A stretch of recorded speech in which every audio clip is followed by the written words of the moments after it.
Bonjour tout le monde et bienvenue au podcast Le Défilé des carrières, le podcast qui vous aide à faire un choix de carrière éclairé. Alors, un merci spécial à Dose Juice qui me permet d'offrir une dose de bien-être à mes invités. Aujourd'hui, j'ai le bonheur de recevoir la docteure en pharmacie et blogueuse Marie-Michèle Gazal. Alors, bonjour Marie-Michèle, ça va bien? Ça va bien. Merci Bianca, ça va toi? Oui, ça va, merci. Alors, j'aimerais savoir, dans tes mots, qu'est-ce que représente une pharmacienne? C'est quoi une pharmacienne? Une pharmacienne, c'est l'experte des médicaments, l'experte du traitement en quelque sorte, et c'est l'experte de l'usage approprié de la médication. Donc, pour que des médicaments soient bien utilisés dans la population, il faut que des pharmaciens et pharmaciennes interviennent au quotidien. Et puis, je dirais aussi qu'ils veillent à ce que leurs patients reçoivent les meilleurs traitements au bon moment et qu'ils n'en reçoivent pas si c'est pas nécessaire. Donc, on pense souvent aux pharmaciens comme étant ceux qui vont pousser à ce que la médication soit prise, mais on pousse aussi à ce qu'elle soit retirée quand c'est pas nécessaire. Super, merci, c'est très bien résumé. Donc, moi, maintenant, je vais donner la définition selon l'Ordre des pharmaciens du Québec. Donc, selon l'Ordre des pharmaciens, le pharmacien représente notre expert conseil en médicaments, comme l'a si bien dit madame ici. Le pharmacien est le professionnel de la santé responsable de l'utilisation appropriée des médicaments. La préparation des médicaments est la partie la plus visible de son travail, mais son rôle consiste également à veiller à ce que la thérapie médicamenteuse de ses patients leur permette d'obtenir les meilleurs résultats en fonction d'objectifs établis. Donc, est-ce que tu trouves que c'est bien? Oui, c'est mieux, encore mieux dit que moi. Super. Alors, on passe à l'autre question. Qu'est-ce qui t'a mené à faire ce choix de carrière? Très bonne question. En fait, ma mère est pharmacienne propriétaire, donc depuis que j'ai 12 ans. Alors, j'ai pas mal grandi dans la pharmacie, dans le laboratoire. Je l'ai vue aller. Puis franchement, voir la relation d'aide entre elle et ses patients, c'est ça qui m'a donné envie de faire ce qu'elle fait. Je pense que depuis toute jeune, la chose qui me motive à faire du bien dans l'univers, c'est aider autrui. Fait que je pense que ça résonnait beaucoup avec moi. Puis j'avais vraiment l'impression, en la regardant aller, j'avais vraiment l'impression qu'elle s'accomplissait de cette façon-là. Puis je pense que c'était comme ça que je sentais que j'allais être capable de m'accomplir aussi. Donc, c'est un peu pour ça, pas mal beaucoup à cause de ça que j'ai débuté mes études en pharmacie. Ouais. Génial. Donc, tu as vraiment baigné dans le milieu. 100%. Tu avais un bel exemple devant toi. 100%. Puis, anecdote cocasse, ma mère ne voulait pas que je sois pharmacienne. Oh non? Comment elle ça? essayait de me pousser à faire autre chose parce qu'elle trouvait ça difficile. Puis, elle disait, tu vas faire des longues heures, tu n'auras pas beaucoup de congés, etc. Fait qu'elle m'a dit, t'es sûre que tu veux devenir pharmacienne? Puis, au cégep, je me souviens, j'étais comme, mais non, c'est vraiment ça que je veux faire. Fait que après, une fois que j'ai été admise, elle m'a dit, non, mais je suis contente que tu sois pharmacienne. Oui, ouais, c'est ça. Mais elle était bienveillante. Oui, elle voulait rien pousser. C'est ça, exactement. Parfait. Donc, maintenant, ton parcours académique. Oui, donc en fait, moi, j'ai fait mon cégep en sciences de la santé. Donc, j'ai fait mes 2 années. J'ai appliqué à l'Université Laval et à l'Université de Montréal, qui sont les 2 universités où c'est possible actuellement de faire la pharmacie. Et j'ai choisi de faire mes études à l'Université de Montréal. Donc, les 4 années du doctorat de premier cycle en pharmacie. OK, excellent.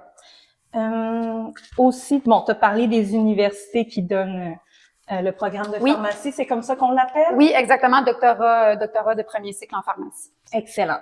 Donc, aussi, c'est requis, selon le site québec.ca, une adhésion à l'Ordre des pharmaciens du Québec. Mm-hmm.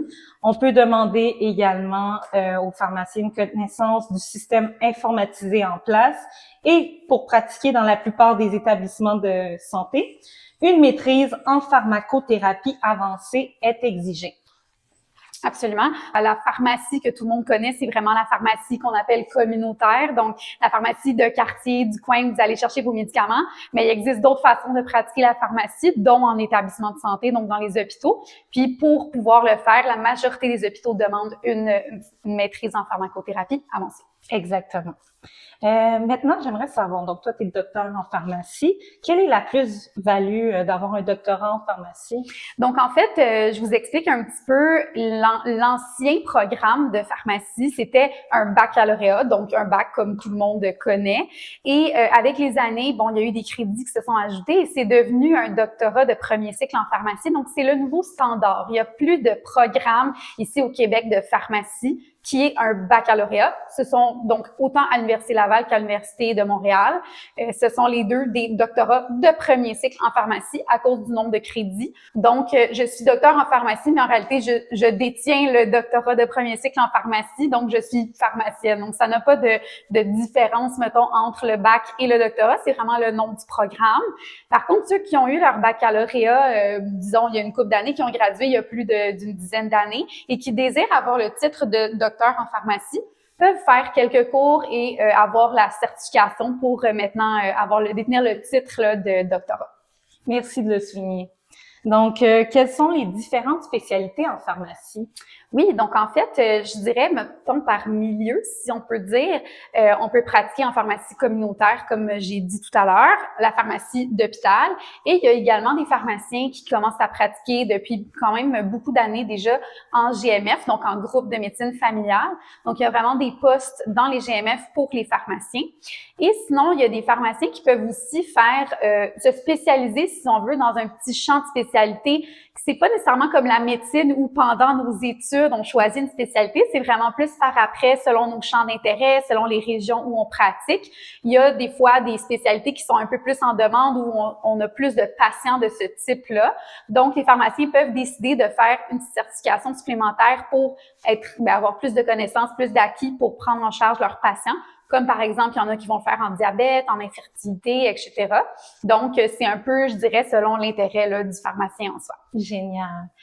Qu'est-ce que cela implique d'être membre de l'Ordre des pharmaciens du Québec, donc l'OPQ? Oui, en fait, pour être pharmacien et pratiquer au Québec, il faut absolument être membre de l'Ordre des pharmaciens.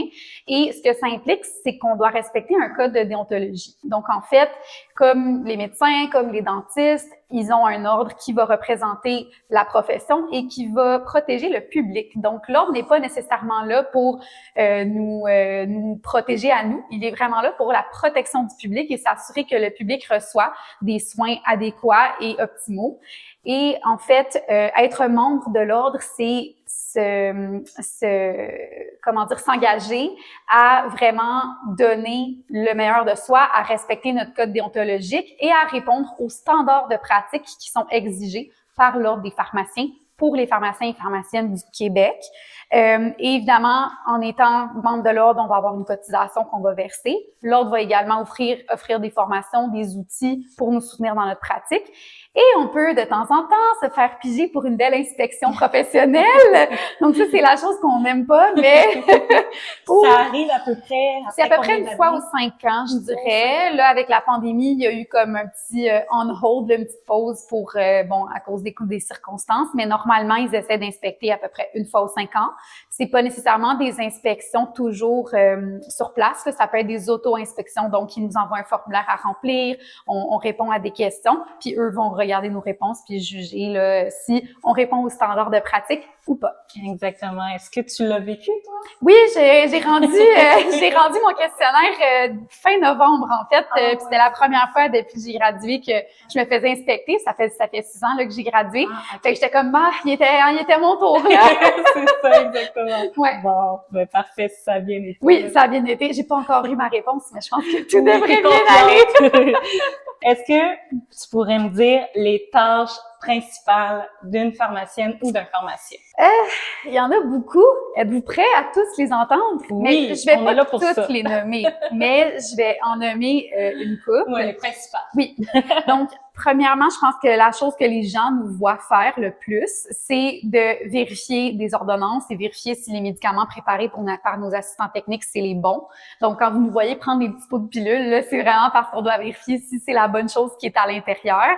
Mais on va, avant ça, bien sûr, valider si l'ordonnance qui est rédigée par un médecin est la bonne, pas est la bonne, mais je veux dire, est adéquate. Donc, est-ce que c'est vraiment le traitement optimal pour notre patient, selon ses antécédents médicaux, les autres médicaments qu'il prend, sa fonction rénale, etc. Donc, il y a beaucoup de facteurs qui entrent en compte dans l'analyse d'une ordonnance. C'est vous les experts en médicaments. C'est nous les experts en médicaments. Moi, ce que j'aime bien distinguer, si on veut, médecins et pharmaciens, ben les médecins sont vraiment les experts du diagnostic, puis nous, on va vraiment être les experts du traitement.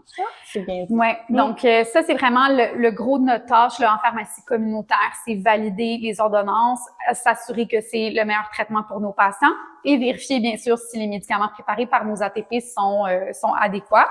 Et l'autre grande portion de notre journée, ça va être les consultations. Donc, quand on va aller expliquer à nos patients les nouveaux médicaments, faire des suivis, des consultations pour des gens qui viennent nous poser des questions ou qui ont besoin d'une prescription pour quelque chose. Donc, ça, c'est vraiment l'autre grosse partie de notre journée, c'est donner des consultations et renseigner les patients sur des médicaments, des problèmes de santé, un tas de sujets. À tous les jours, on en a des différents. Sinon, on va aussi analyser des dossiers, donc pas nécessairement de patients qui sont devant nous. Par exemple, des patients qui prennent leur médication dans un pilulier, donc les petits dispiles où on leur met des médicaments dans des cases. Donc, souvent, on va devoir faire une revue de ces dossiers-là, s'assurer que tout est à jour, qu'il n'y a pas des médicaments qui pourraient être inappropriés pour ces personnes-là, etc. On va aussi communiquer avec d'autres professionnels de la santé. On travaille pas tout seul, on travaille avec des médecins, des infirmières. Donc, s'il y a des problèmes qu'on soulève, ben à ce moment-là, on va essayer de régler les problèmes et communiquer avec les professionnels quand nous, on peut pas les régler nous-mêmes, ces problèmes-là. Et tout ce que je viens de vous donner là comme principale tâche, ben justement, ça peut mener à plusieurs interventions de la part du pharmacien qui sont aussi des tâches de notre quotidien. Donc, prescrire des médicaments, déprescrire ou sevrer des médicaments. Donc, comme je disais tantôt, si on croit qu'un médicament n'est pas approprié, on va vous encourager à le cesser. Donc, on fait pas juste vous donner des médicaments. Et parfois, on peut substituer, changer des médicaments quand on trouve que la thérapie est pas optimale. Et finalement, la dernière chose qui occupe beaucoup de notre temps, c'est la documentation au dossier. Donc, tout ce qu'on fait, il faut le documenter au dossier des patients. Donc, quand vous nous voyez clac, clac, clac, clac, clac sur notre ordi, on s'amuse pas à jouer à des jeux, c'est vraiment parce que on est en train de faire la documentation dans nos dossiers. On documente nos interventions, les suivis qu'on prévoit faire, etc. Donc, c'est assez une grosse partie aussi de la journée. Donc, on pourrait dire que c'est des notes évolutives, c'est ça? Oui, exactement. Tous les professionnels de la pharmacie peuvent les consulter et si un professionnel disons, d'un autre établissement les demande, avec l'accord du patient, on peut fournir ces notes-là. OK, parfait. Puis vous, est-ce que vous connaissez le diagnostic directement? Est-ce que vous avez accès au dossier médical d'un patient? Donc, on a accès au dossier Santé Québec, qui est le dossier où on peut voir la médication, les analyses de laboratoire, les imageries médicales, etc. Mais le diagnostic n'est pas toujours très clair.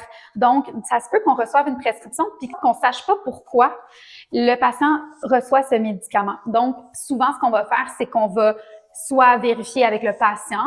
Et si, par exemple, le patient lui-même dit, ben, je sais pas trop, ça arrive, ben, à ce moment-là, si la médication peut être donnée, si c'est un médicament, disons, pour l'hypertension, puis c'est sa seule fonction, ben, on va évidemment déduire que c'est pour l'hypertension. Mais si, par exemple, le médicament peut avoir plusieurs fonctions, puis qu'on n'a pas nécessairement la même dose qu'on doit donner selon la fonction selon le diagnostic, on va souvent devoir vérifier avec le prescripteur ou si le patient n'a pas la réponse, aller investiguer un peu au DSQ, regarder les analyses de laboratoire qui ont été faites.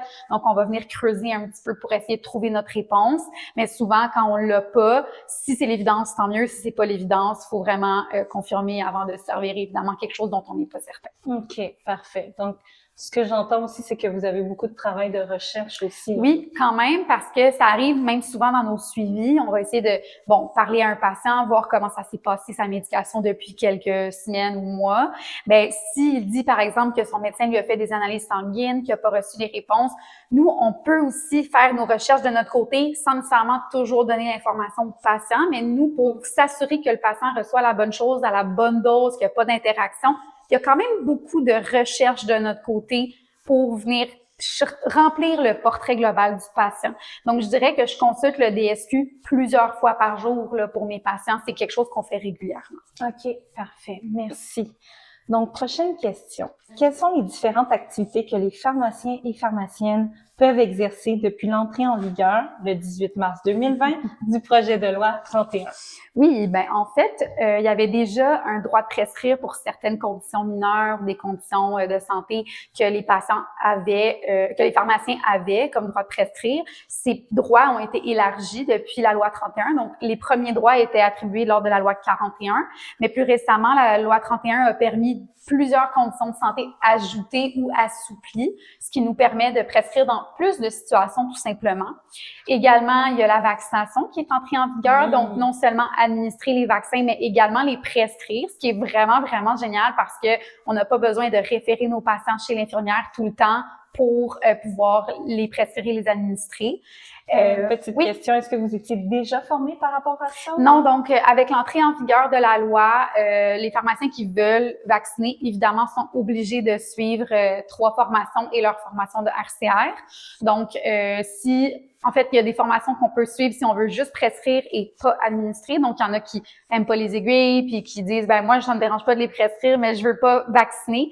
On a le droit d'être uniquement prescripteur ou d'être prescripteur et administrateur. Donc, à ce moment-là, il y a des formations, c'est ça, qui sont obligatoires. Donc, c'est pas n'importe quel pharmacien qui lit quelques petits trucs qui peut vacciner. C'est vraiment suite à des formations obligatoires. Et bien sûr, le RCR, au cas où il arrive un événement, un patient réagit à une réaction allergique à une composante du vaccin, il faut absolument qu'un professionnel de la santé sur place soit capable de prendre en charge la situation le temps que le 911 arrive. Excellent. Donc, si j'ai bien compris, vous avez été quand même pris en charge après la loi 31. Oui, donc il y a plusieurs outils qui ont été donnés par rapport à la vaccination, mais aussi par rapport au reste. Il y a d'autres activités là, comme par exemple modifier la thérapie, prescrire des médicaments en vente libre, prescrire plus d'analyses de laboratoire et même administrer des médicaments injectables pour démontrer l'usage aux patients. Ça, c'est toutes des choses que, vu qu'on n'était pas nécessairement à l'aise à le faire, mais l'Ordre des pharmaciens nous a fourni des outils, donc des guides, également des petits outils résumés, des nouvelles activités et des formations. Donc, on a pu suivre ces formations-là justement afin d'être plus apte à répondre aux besoins de la population et de mettre en application là, ces nouveaux droits. Parfait. Selon toi, quelles sont les qualités et compétences importantes pour être pharmacienne ou pharmacien? Je dirais, première chose, vraiment, vraiment important, d'être bon communicateur ou vulgarisateur parce que vous allez parler à des patients et patientes toute la journée et c'est par vous que l'information se transmet principalement. Donc, je dirais que c'est vraiment là, être un bon orateur, être un bon communicateur, mais également, à l'inverse, avoir une bonne capacité d'écoute. C'est très, très important pour être un bon pharmacien. Ensuite de ça, je dirais débrouillardise parce qu'on est confronté à plusieurs problèmes par jour. Alors, pour évidemment débloquer et arriver à ses fins, ben des fois, évidemment, on doit chercher beaucoup. Donc, de la débrouillardise, je dirais que c'est vraiment important. La rigueur, c'est pas un métier, une profession où on peut faire les choses à moitié, vraiment pas. On peut tuer des gens avec des erreurs, donc c'est vraiment important d'être rigoureux. Également, je dirais d'être à l'aise avec le multitasking, le multitâche, dans le sens où ça se peut qu'on fasse 2-3 choses en même temps à plusieurs reprises dans la journée. Donc, je dirais que d'être à l'aise avec ça, de pas être nécessairement quelqu'un de trop éparpillé, quelqu'un qui est bien organisé, ça aide beaucoup avec le multitasking, justement. Puis, je dirais peut-être une dernière chose, il y en a plein, mais dernière chose, la curiosité scientifique. Parce que toute notre carrière, on va être amené à faire de la formation continue de façon obligatoire. Chaque fois qu'il va y avoir des nouvelles données, des nouvelles études, il faut rester au courant quand même pour pouvoir donner le meilleur de nos connaissances là, à nos patients. C'est ça, être à jour, carrément. Ouais. Bon, parfait. Donc, comment se déroule une journée type? Je trouve ça intéressant parce que tu as un blog, le journal d'une pharmacienne, puis tu racontes des petites anecdotes cocasses, puis on peut vraiment comprendre à quoi ressemblent vraiment les journées d'une pharmacienne. Je pense que ce que j'essaie justement de faire dans mon blog, c'est de montrer un petit peu le day-to-day, mais sous plusieurs facettes, dans le sens où il y a des journées qui vont être vraiment très répétitives où tout va bien aller, puis il y a des journées où ça va pas aller du tout. On va avoir vraiment des gros rushs, des ruptures de stock de médicaments, puis ça fait qu'il y a beaucoup d'embûches. Fait que je pense que c'est facile de trouver une journée difficile en pharmacie parce qu'il y a vraiment beaucoup de petits problèmes qui peuvent arriver. Mais quand une journée se déroule bien puis qu'au final, on résout nos problèmes, c'est les journées que j'aime le plus, évidemment. Mais ma journée type, je dirais, mettons, en pharmacie, là, j'arrive le matin, je vais vérifier les paniers qui n'ont pas été vérifiés la veille, qui étaient préparés par mes techniciennes, mais qui ne sont pas encore passés par le pharmacien parce que tout ce qui se passe dans mon laboratoire doit passer par moi, la pharmacienne. Donc, il n'y a pas une chose de préparée qui peut passer sans que je jette mes yeux dessus et que je l'analyse. Donc, je vais vérifier, mettons, les patients qui ont appelé la veille pour le préparer le matin même. Ensuite, on va commencer les prescriptions du jour, les prescriptions qui rentrent par fax, les patients qui arrivent sur place, etc. Évidemment, plusieurs consultations, que ce soit au comptoir de consultation quand les gens ont des questions sur les produits de santé naturelle, les médicaments de vente libre ou des symptômes qu'ils ont. Et évidemment, des consultations sur rendez-vous parce que oui, maintenant, il y a des pharmacies qui commencent à donner de plus en plus des rendez-vous pour leurs consultations. Donc, ils savent, par exemple, le patient part en voyage, ils savent que ça va être une consultation un peu plus longue. Ils vont proposer au patient de venir prendre rendez-vous, puis à ce moment-là, se rencontrer dans une plage horaire fixe où on va vraiment avoir le temps et un moment désigné pour prendre soin du patient. Donc, on a aussi des consultations sur rendez-vous. On fait des suivis. Donc, disons, en après-midi, quand j'ai un peu plus de temps, je vais faire mes suivis que je m'étais cédulés pour cette journée-là. On règle nos problèmes, nos fameux problèmes de la journée. Souvent, ça va être en après-midi, fin de journée, là, OK, on règle nos problèmes, on fait nos notes au dossier avant de partir. Puis, je pense que c'est pas mal à ça que ça ressemble, la moyenne du temps. Pas mal la moyenne, ouais. Super. Puis, avec qui tu travailles au quotidien? Principalement, bien évidemment, mes assistants techniques, sans qui je ne pourrais pas faire mon travail. Très important de le souligner. On travaille également en collaboration avec infirmiers et infirmières, avec les médecins qui sont peut-être plus proches de la pharmacie, avec qui on a l'habitude de parler au téléphone pour parler de cas ou régler des problèmes. Également, nos responsables, nos commis, tout le monde qui travaille dans la pharmacie vient nous aider en quelque sorte dans notre travail. Donc, je dirais que c'est pas mal ça. Puis, il y a aussi des pharmacies qui sont, disons, proches de cliniques où il y a d'autres professionnels de la santé comme des podiatres, des travailleurs sociaux ou même des nutritionnistes qui peuvent rencontrer les patients de la pharmacie, soit dans la pharmacie ou tout simplement dans des bureaux qui sont adjacents ou dans une clinique. Donc, on fait vraiment du travail multidisciplinaire là avec plusieurs professionnels de la santé. Excellent. Quels sont les différents types de clientèle liés à ton travail? Oui, en fait, c'est pas compliqué. Tout le monde a besoin d'une pharmacie dans la vie. Alors, on va autant avoir de la patientèle âgée. Puis là, je dis patientèle tout simplement parce que c'est un mot qu'on essaie de plus en plus d'utiliser parce que nos patients, en fait, les personnes qui viennent à la pharmacie reçoivent un service de santé. Donc, en réalité, c'est plus des patients que des clients. Bien que la portion magasin de la pharmacie, c'est vraiment comme du magasinage, donc plus des clients. Mais en tant que pharmacienne, comme on donne des services vraiment de santé, j'aime bien utiliser le petit mot patientèle au lieu de clientèle. On adore. Donc, on en a vraiment de tout. Puis je dirais que ça dépend de chaque pharmacie. Là, il y en a qui vont avoir une patientèle plus âgée selon la région aussi ou les quartiers dans lesquels ils sont. Par exemple, la pharmacie où j'ai travaillé dans les dernières années, on avait beaucoup de jeunes familles vu que c'était un nouveau développement. Donc, ça dépend vraiment, mais on a de tout, des jeunes adultes, des jeunes, des bébés, des familles, des personnes âgées, tout. Parfait. Maintenant, qui peut être propriétaire d'une pharmacie au Québec? Très bonne question. Donc, au Québec, les seules personnes qui sont autorisées à devenir propriétaires d'une pharmacie, ce sont des pharmaciens. Donc, c'est ce qu'on appelle le droit exclusif à la propriété. Et le Québec est une des seules places, en Amérique du Nord et au monde à avoir cette petite particularité. Mais ça permet vraiment d'avoir un très bon contrôle ou une très bonne, je cherche le mot là, une bonne vision en fait de ce qui se passe dans la pharmacie pour s'assurer que les patients reçoivent des soins qui répondent aux standards de pratique de l'ordre des pharmaciens. Parfait. Maintenant, voici les différentes bannières et chaînes au Québec que les pharmaciens peuvent choisir de s'affilier en fonction des services offerts. Donc, on retrouve Accès Pharma chez Walmart, Jean Coutu, Brunet, Pharmaprix, Proxime, Familiprix et pour terminer, Uniprix. Est-ce que c'est bien ça? Oui, J'en ai pas Je pense oublié. que oui. Je pense que c'est la totalité. Ouais. Il y a aussi quelques pharmaciens qui se parlent des pharmacies indépendantes, donc non affiliées à des bannières ou chaînes. Puis, ce qui est intéressant aussi de savoir, c'est que chaque chaîne et bannière a un petit peu son niveau d'indépendance qu'il va donner aux pharmaciens propriétaires et, à l'inverse, son niveau d'aide ou d'encadrement. Donc, selon les besoins du pharmacien propriétaire, là, il peut trouver une bannière qui lui correspond mieux. Super. Maintenant, parlons des conditions de travail d'un pharmacien ou d'une pharmacienne. En fait, ça varie tellement d'une région ou d'une pharmacie à l'autre, dans le sens où si c'est une petite pharmacie ou une grosse pharmacie, le nombre de personnes dans l'équipe va changer évidemment. Donc, ce qui varie en général, ça va être le nombre de journées ou surtout de soirs par semaine travaillés, le nombre de fins de semaine travaillées. Donc, je dirais la majorité de mes amis ou de mes collègues ont fait, disons, une fin de semaine sur 4, une fin de semaine sur 3. Mais il y en a dans des pharmacies où il y a moins de staff qui vont faire une fin de semaine sur 2, par exemple. Donc, ça varie beaucoup. Le nombre de soirs également.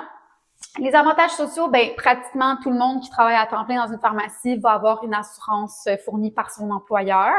Et je dirais que la majorité du temps, les propriétaires vont avoir tendance à offrir de payer la cotisation à l'ordre annuel de leur pharmacien. Et il y en a qui peuvent décider parfois d'ajouter de l'argent pour leur payer de la formation continue, par exemple. C'est vraiment propre à chaque propriétaire, mais il y a quand même une certaine continuité. Donc, si vous voulez négocier des conditions, vous pouvez comparer avec qu'est-ce qu'une autre pharmacie, par exemple, vous offre, puis avoir un petit peu justement, arriver avec une liste de besoins ou de désirs, puis essayer de négocier à partir de ça. Excellent. Maintenant, on va parler un peu salaire. Donc, selon guichetemploi.gc.ca, donc le salaire au Québec, le plus bas est de 63 924 $ par année. Le salaire médian par année d'un pharmacien ou d'une pharmacienne est de 112 199 $ par année.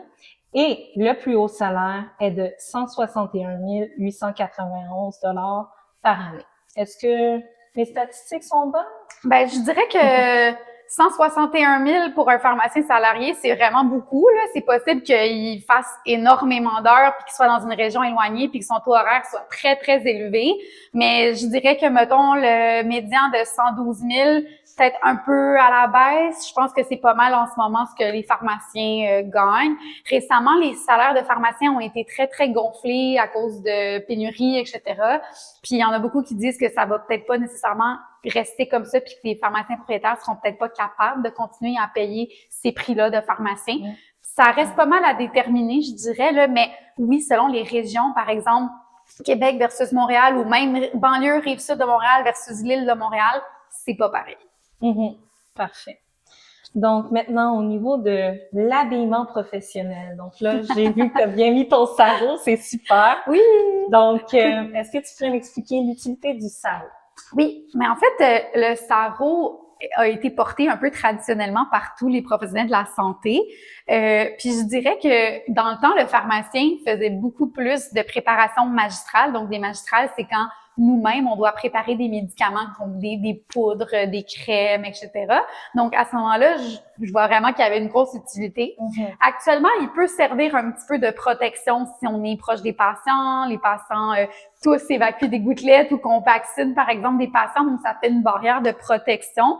Mais je pense qu'en ce moment, ça sert beaucoup plus à nous distinguer comme professionnels que, par exemple, du reste de la pharmacie ou de l'équipe du laboratoire. Et il y a des études qui ont démontré que, je sais pas si c'est des très grosses études, mais il y en a, ça existe. Il y a des études qui ont démontré que le fait de porter un uniforme, les gens dans la population offrent déjà un petit peu plus de confiance à leurs professionnels s'il y a un uniforme ou un sarrau qui est porté. Donc, franchement, oui, c'est ça. C'est franchement, c'est ancré. Ouais. C'est vraiment ancré puis ça dégage vraiment. Il associe beaucoup uniforme à professionnalisme. Donc, je sais pas si c'est plus par tradition à ce stade qu'on le garde, mais c'est encore le cas dans pas mal toutes les pharmacies.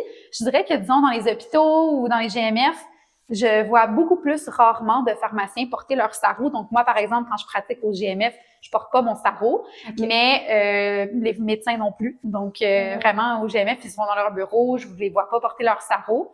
Alors que à la pharmacie, j'ai toujours mon sarrau. OK, parfait. Quels sont tes outils de travail maintenant? Bonne question. Donc, premièrement, sans agenda, je ne survivrais pas. Ouais. J'ai tellement de suivi à planifier. Des fois, je me bloque dans mon agenda, dans une boîte, une plage horaire pour dire, OK, là, il faut vraiment que j'appelle mon patient à telle heure, telle journée. Donc, j'ai un agenda électronique. Puis, il y a même des pharmacies qui fonctionnent avec des agendas communs. Donc, chaque pharmacien peut mettre ses propres suivis ou à l'équipe au complet. Donc, agenda, super important. On a également beaucoup de références, donc soit des références papier, soit comme des livres, soit des références électroniques, donc en ligne, qui sont enregistrées dans nos favoris, par exemple, ou on a même des références sur des applications de téléphone maintenant. Donc, moi, dans mon téléphone, j'ai une petite catégorie, là, pharmacie référence. Donc, je garde toutes mes applications, donc c'est possible que je sois sur mon téléphone au travail. Donc, c'est pas parce que je texte, c'est vraiment parce que je suis en train de chercher des trucs. Ou je l'utilise aussi comme calculatrice des fois, au lieu de pitonner sur mon clavier à l'ordinateur. Puis, dernière chose, notre pad de prescription, donc notre bloc de prescription qu'on utilise. J'en ai toujours un dans ma poche de sarreau. C'est pratique. Ouais. Super. Donc, ça fait le tour des outils. Maintenant, qu'est-ce que tu aimes le plus de ton travail? Ben, je l'ai un peu dit quand j'ai expliqué pourquoi j'avais décidé de devenir pharmacienne. Je pense que c'est vraiment la relation d'aide. Ouais. Le fait que le pharmacien, c'est le professionnel le plus accessible au Québec. Ouais. On est accessible sans rendez-vous. On attend, même si vous attendez 25 minutes, vous attendez moins qu'ailleurs. Donc, c'est pas si grave que ça. Donc, on est vraiment accessible sans rendez-vous, soir, fin de semaine. On est vraiment là pour intervenir tout le temps. Puis, des fois, juste de changer un petit quelque chose au quotidien, ça m'apporte vraiment du bien, du bonheur. Mm-hmm. Puis le fait de revoir un patient fois après fois, puis de voir son état s'améliorer, puis de voir que le patient va mieux, c'est vraiment ça qui me pousse. C'est ça qui fait que même si j'ai eu un chiffre difficile, à la fin de la journée ou la semaine d'après, quand je suis plus reposée, je suis vraiment contente de faire ce que je fais. Vous contribuez au bien-être des gens. Oui, 100%. On est des acteurs de première ligne en santé. Oui, c'est gratifiant, en effet. Oui. Donc maintenant, qu'est-ce que tu aimes le moins? Ce que j'aime le moins, je dirais que physiquement, c'est pas toujours facile parce que dès qu'on est seul en service, comme tout doit passer par nous, on n'est pas nécessairement tout le temps capable d'écouter nos besoins. Donc, c'est aller à la salle de bain, manger, boire, s'asseoir. C'est pas quelque chose qui est faisable tout le temps. Ouais. Puis oui, même si on essaye de le faire ou de s'écouter, je vous avoue que des fois, ça m'est arrivé de me retenir d'aller faire pipi pendant 2 heures parce que j'étais pas capable de sortir du laboratoire. Donc ça, je trouve ça quand même difficile parce que c'est des besoins primaires. Je veux dire, tout le monde a besoin de faire ces choses-là. Exactement. Puis c'est pas facile de travailler quand ça fait 2 heures que t'as faim puis que t'as pas été prendre ta pause dîner, là. Donc ça, c'est la chose que je dirais en pharmacie communautaire, j'aime le moins. OK, parfait. Ça fait comme un peu cordonnier mal chaussé. Oui, parce qu'on donne des bons conseils à nos patients, puis nous, on n'est même pas capable de le faire. Faut pas retenir son urine. Très mauvais, guys. C'est bon. Donc maintenant, quels sont les inconvénients ou les contraintes liées à ton travail? C'est sûr tu viens d'en parler, mais il y en a d'autres, j'imagine. Oui, je pense que le fait qu'on est dans le domaine de la santé, faut comprendre que vous n'allez pas avoir des vacances en même temps que tout le monde. Donc, la vie familiale, etc. Faut s'attendre à ce que à Noël, au jour de l'an, l'été, une pharmacie, c'est presque toujours ouvert. Service essentiel. C'est ça. Donc, je pense que si vous choisissez cette profession, faut être correct avec le fait que vous n'allez pas prendre vos vacances n'importe quand, vous n'allez pas prendre 2 semaines de vacances à Noël. Donc, ça, c'est quand même un inconvénient pour ceux qui veulent justement une vie de famille, etc. Faut penser à ça.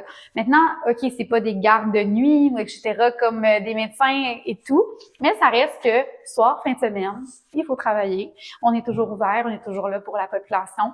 Donc, faut être conscient de ce petit désavantage-là de la profession. Mm-hmm. Puis l'autre inconvénient, c'est pas nécessairement relié, mettons, au travail, mais je dirais que ce qui est plus difficile, mettons, pour moi, que je trouve qui est quand même une contrainte dans mon travail quotidien, c'est le fait que le rôle du pharmacien n'est pas encore à 100% compris par la population. Oui. Puis je pense que c'est vraiment mieux actuellement que ce que c'était il y a 5-10 ans, là. Ouais, Clairement, on va se le dire, on va se le donner. Ouais. Mais il y a encore du travail à faire. Mm-hmm. Puis la frustration des gens parce qu'ils comprennent pas pourquoi ils attendent ou parce qu'ils comprennent pas pourquoi on veut changer un médicament ou intervenir, puis qu'ils nous disent ben moi non, le médecin mes prescriptions comme ça, je le veux comme ça. Ben des fois c'est une frustration qui build up un petit peu. Ouais. Puis ça c'est quelque chose que je trouve contraignant dans mon quotidien. Ouais. C'est pas tous les jours que ça arrive, pas du tout. Mais quand ça arrive, on dirait que c'est un petit truc qui me... vient de pincer, ouais, c'est ça, un petit dérangement. Ouais. Donc, on comprend, il faut les laisser travailler, ils savent qu'est-ce qu'ils font. Parfait. Donc, maintenant, les valeurs que tu partages avec ton travail. Oui. Ben, en fait, je dirais, premièrement, l'esprit d'équipe, l'entraide. Autant l'entraide pour aider mon patient et que mon patient m'aide à, justement, parce que je l'aide, c'est comme une belle petite boucle. Oui. Mais autant l'esprit d'équipe puis l'entraide avec mes collègues, donc mes ATP, mes assistants techniques en pharmacie, mes techniciens en pharmacie, je pourrais pas faire mon travail sans eux. Puis pour moi, c'est vraiment important d'être à l'écoute de leurs besoins. Donc, quand ils sont dans le jus, ça va me faire plaisir d'aller les aider avant de revenir à mon poste. Wow. Puis vraiment de sentir qu'on est une équipe. Ouais. Fait que ça, c'est vraiment une valeur que je pense qui est véhiculée par la profession, l'entraide. Mais moi, je l'applique pas juste avec mes patients, je l'applique aussi toujours avec l'équipe avec laquelle je travaille.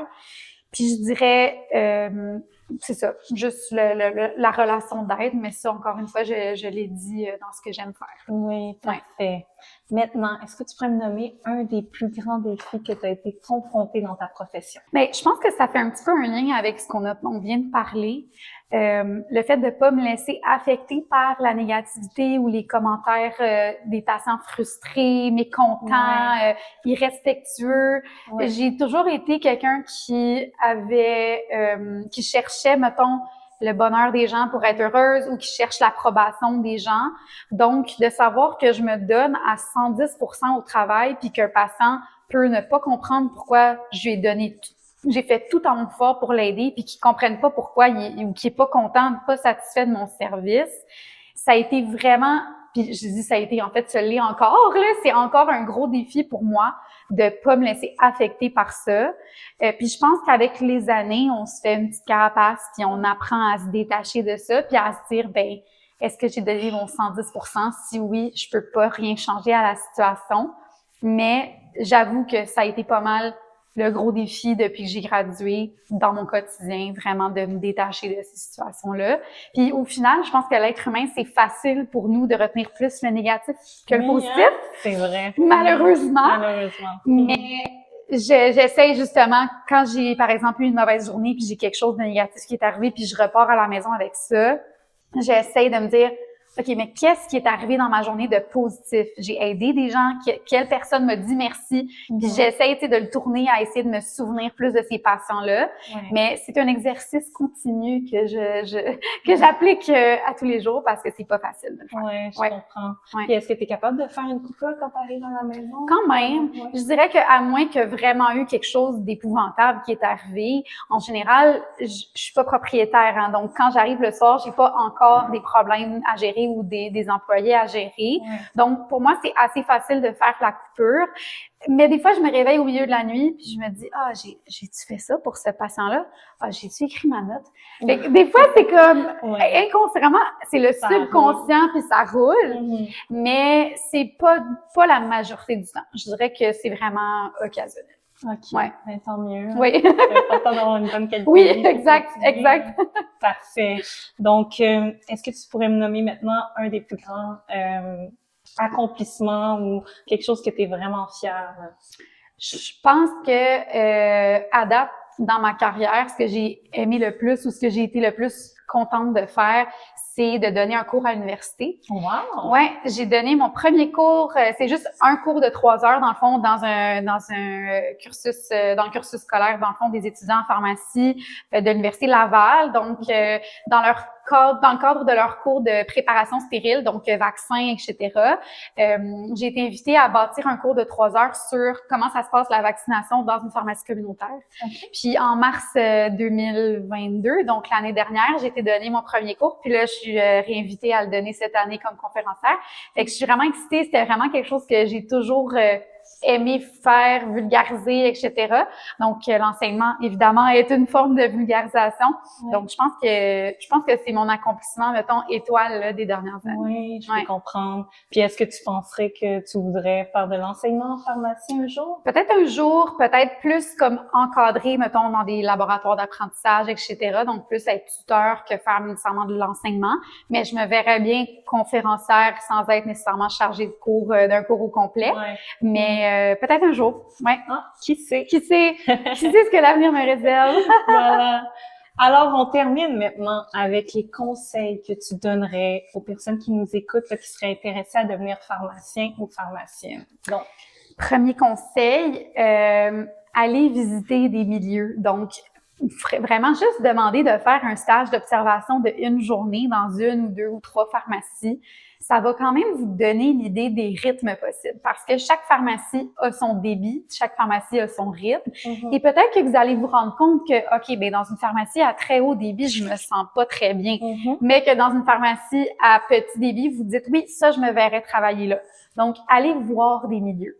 Deuxième chose, si vous décidez de postuler en pharmacie, je recommande fortement de devenir technicien en laboratoire. Vous n'êtes pas obligé de faire le programme de technicien pour être assistant technique. Donc, vous pouvez travailler là pendant vos études comme étudiant en pharmacie. Donc, vous allez faire des tâches d'assistant technique et des tâches d'étudiant en pharmacie. Donc, on prend tout de suite les étudiants en pharmacie? Pas nécessairement tout de suite, mais dans le sens où vous pouvez postuler, puis quand ils vont avoir des besoins, ils vont vous convoquer en entrevue. C'est bien, ça paraît bien dans un CV. Ça paraît bien, puis c'est pas juste ça, c'est que le fait que vous soyez aux études en même temps que vous travaillez, vous allez plus être capable de faire des liens, des liens, l'appliquer dans votre quotidien, pratiquer d'avance versus quand vous arrivez sur le marché du travail et puis vous n'avez pas vraiment travaillé en pharmacie à part vos stages de 4e année.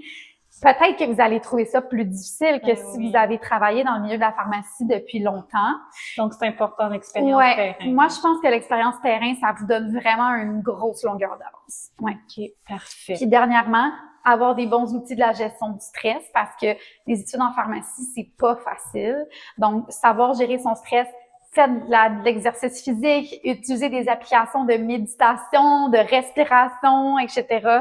Ça va vraiment vous aider à traverser vos études. Puis, en même temps, vous pouvez utiliser ces petits trucs-là pour quand vous allez être sur le marché du travail parce qu'on a toujours besoin de ces bons outils-là. Oui, certainement. Excellent. Alors, on termine comme ça. Donc, un grand merci à toi, Marie-Michel, d'avoir voulu assister. C'était vraiment agréable de discuter avec toi. Puis aussi, un grand merci à Dose Juice, donc, de nous avoir fourni notre dose au cours de l'épisode. Alors, pour terminer, est-ce que tu voudrais partager tes réseaux sociaux si jamais il y a des gens qui veulent discuter avec toi, ils ont des questions, quoi que ce soit, est-ce que tu serais joignable? Oui, 100%. Donc, sur Instagram et sur Facebook, vous pouvez me suivre sous le nom de Journal d'une pharmacienne. Donc, tout simplement m'écrire dans ma boîte message, ça va me faire plaisir de répondre. Si jamais vous avez des questions sur la profession, si jamais vous avez des questions sur les études en pharmacie, ça va me faire plaisir de vous aider là-dedans. Puis, vous allez voir mes publications pour vous donner un petit aperçu de c'est quoi le quotidien du pharmacien et tout ce que ça peut faire. Oui, c'est super intéressant. C'est d'ailleurs comme ça que je l'ai trouvé. Donc, merci beaucoup. Portez-vous bien tout le monde. Au revoir. À bientôt.